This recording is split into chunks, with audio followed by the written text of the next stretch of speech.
We have spent the last 2 sessions building a fortress. In part 1, we built the walls of survival to keep you safe from ruin.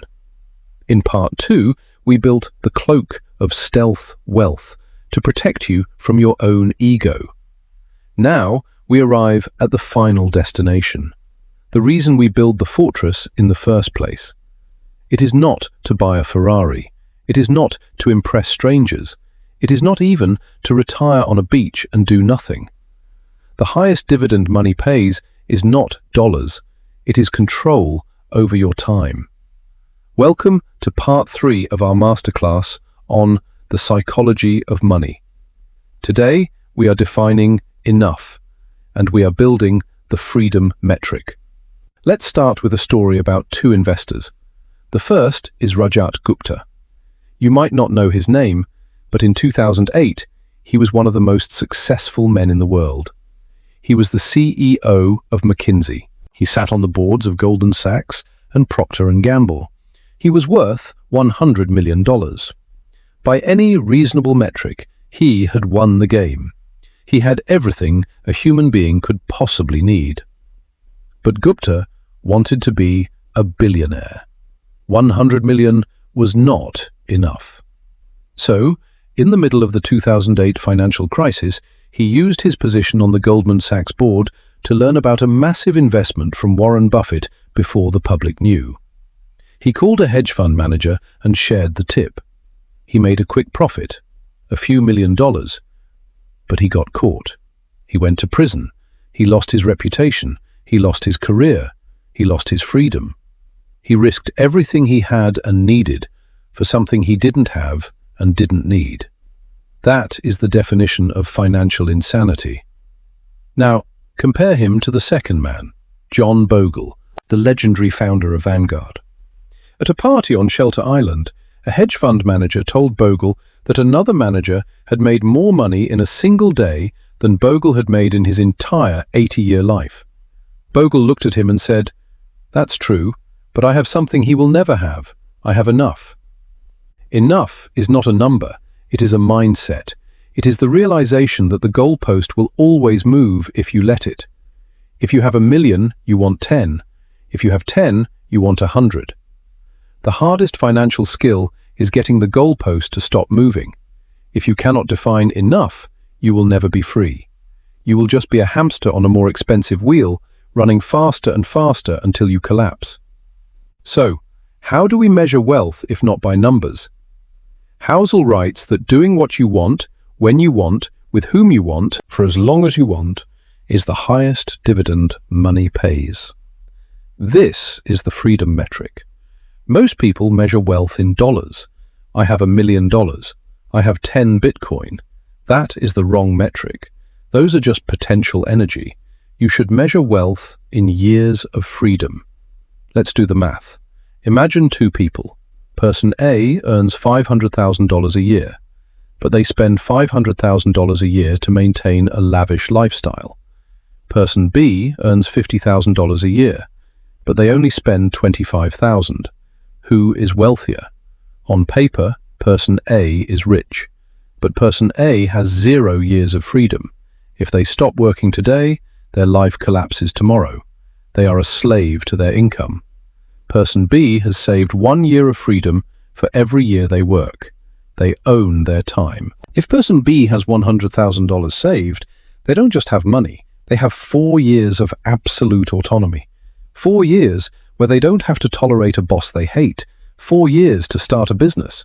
4 years to breathe. That is wealth.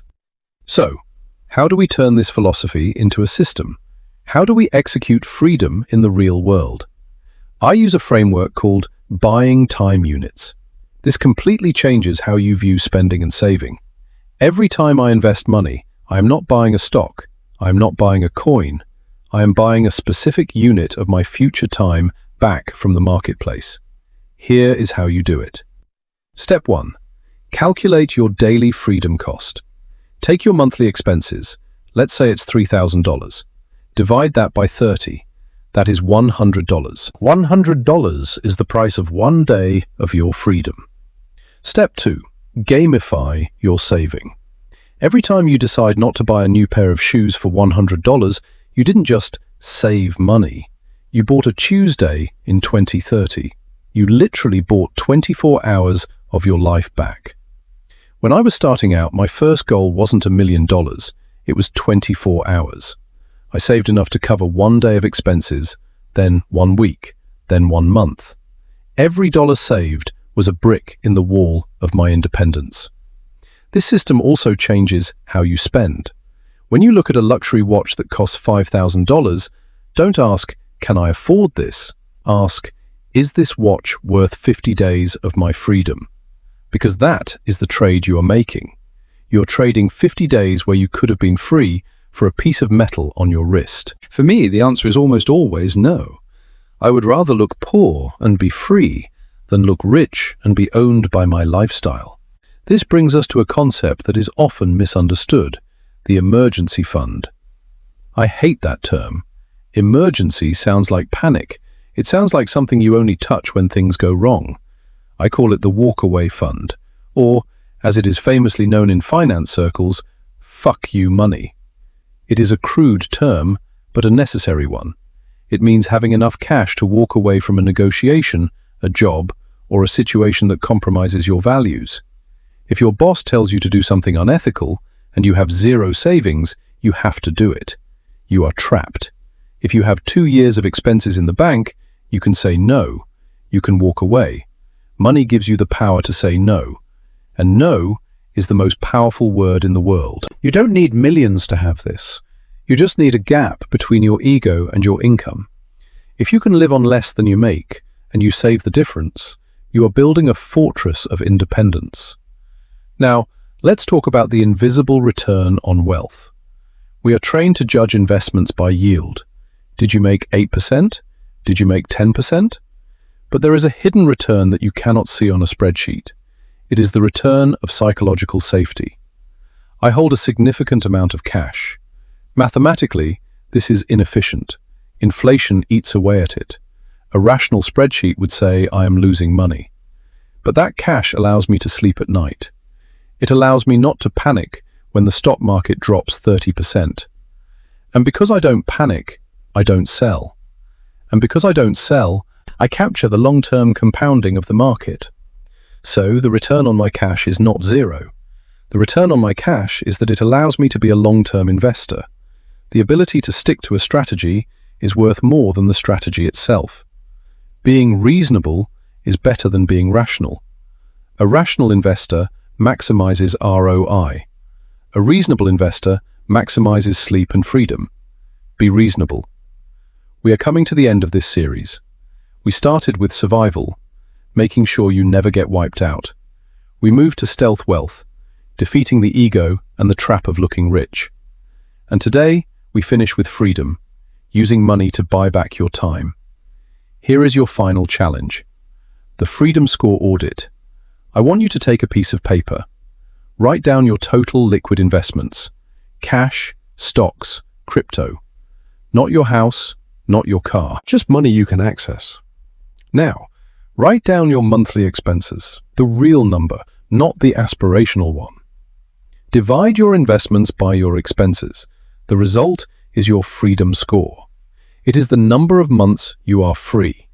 If the number is less than 6, you are in the danger zone. You are fragile. If the number is 24, you have stability. You have options. If the number is over 300, you have total freedom. That is 25 years. Your goal for this year is not to get rich. It is simply to increase your freedom score. Maybe you do it by earning more. Maybe you do it by spending less. Ideally, both. But stop chasing a number on a scoreboard. Start chasing the ownership of your time. The path to wealth is simple, but it is not easy. It requires discipline. It requires suppressing your ego. It requires doing the boring things over and over again for decades. But the reward is worth it. The reward is your life. Thank you for joining me in this masterclass. I'm Victor. Stay calm, build systems, let money follow.